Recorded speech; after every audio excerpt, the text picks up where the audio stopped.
ഇന്നലെ അർദ്ധരാത്രി മുതൽ ആരംഭിച്ച കനത്ത മഴ താഴ്ന്ന പ്രദേശങ്ങളിൽ ദുരിതം വിതയ്ക്കുന്നു. മഴ കൂടുതൽ ശക്തി പ്രാപിച്ചതോടെ താഴ്ന്ന പ്രദേശങ്ങളിൽ വെള്ളപ്പൊക്ക ഭീഷണിയിലാണ് ഇപ്പോൾ. കല്ലടയാറ്റിൽ ജലനിരപ്പ് ഉയർന്നതോടെ കുളത്തൂപ്പുഴ ചോഴിയക്കോട് മിൽപ്പാലം ഭാഗത്ത് കൃഷിയിടങ്ങളിൽ വെള്ളം കയറി. തീരത്തുള്ളവർക്ക് അധികൃതർ ജാഗ്രതാ നിർദ്ദേശം നൽകിയിട്ടുണ്ട്. ഇന്നലെ രാത്രി 9 മണി വരെ തുടങ്ങിയ അതിശക്തമായ മഴ കാരണം കൃഷിയിടങ്ങളെല്ലാം വെള്ളം കയറി നശിച്ചിരിക്കുകയാണ്. അതുപോലെ ഭൂമിയുടെ സൈഡെല്ലാം ഇടിഞ്ഞു പോകുന്നു ആറ്റിൽ. യഥാസമയം ഈ ആറ്റിൽ കിടക്കുന്ന മണലും മറ്റും കോരി മാറ്റാത്തതുകൊണ്ടാണ് ഇങ്ങനെ പെട്ടെന്ന് ഇതുണ്ടാകുന്നത്. മഴ മാനത്ത് കാണുമ്പോഴേ പുരയിടങ്ങളിൽ വെള്ളം കയറി കൃഷിയെല്ലാം നശിക്കുന്നു. കരതീരങ്ങളെല്ലാം ഇടിഞ്ഞു മരങ്ങളെല്ലാം പുഴുതു പോവുകയാണ് ചെയ്യുന്നത്. MC റോഡിൽ വാളകം ഭാഗത്ത് പാതയിലേക്ക് വെള്ളം കയറി. ചില വ്യാപാര സ്ഥാപനങ്ങളിലേക്കും വെള്ളം കയറിയതോടെ വ്യാപാരികൾ ബുദ്ധിമുട്ടിലായി. എന്നാൽ ഗതാഗത തടസ്സമുണ്ടായിട്ടില്ല.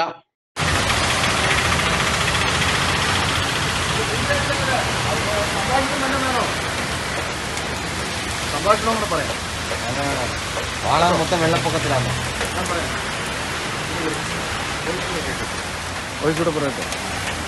കാലവർഷം തുടങ്ങിയില്ല. അതിനു മുമ്പ് ആദ്യമായിട്ട് പെയ്ത മഴയത്ത് തന്നെ ഈ വാളകം ജംഗ്ഷനിൽ ഇത്രമാത്രം വെള്ളക്കെട്ട്. അപ്പം കാലവർഷം തുടങ്ങിക്കഴിയുമ്പോൾ എന്തുമാത്രം നാട്ടുകാരും വ്യാപാരികളും ബുദ്ധിമുട്ട് അനുഭവിക്കണം. ഇന്ന് വ്യാപാരികൾ വാളകത്ത് വന്ന് കട തുറക്കാൻ നോക്കിയപ്പോൾ ഒരു കടകളും തുറക്കാൻ ഒക്കാത്ത അവസ്ഥയിൽ വെള്ളക്കെട്ടാണ്. വ്യാപാരികൾ ആരും കടകൾ തുറന്നിട്ടില്ല.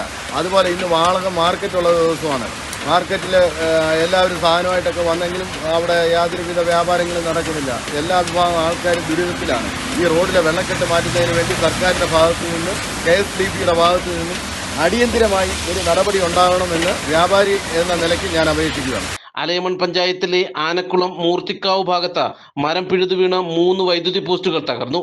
ഇതോടെ പ്രദേശത്തേക്കുള്ള വൈദ്യുതി ബന്ധം പൂർണ്ണമായും തടസ്സപ്പെട്ടിരിക്കുകയാണ്.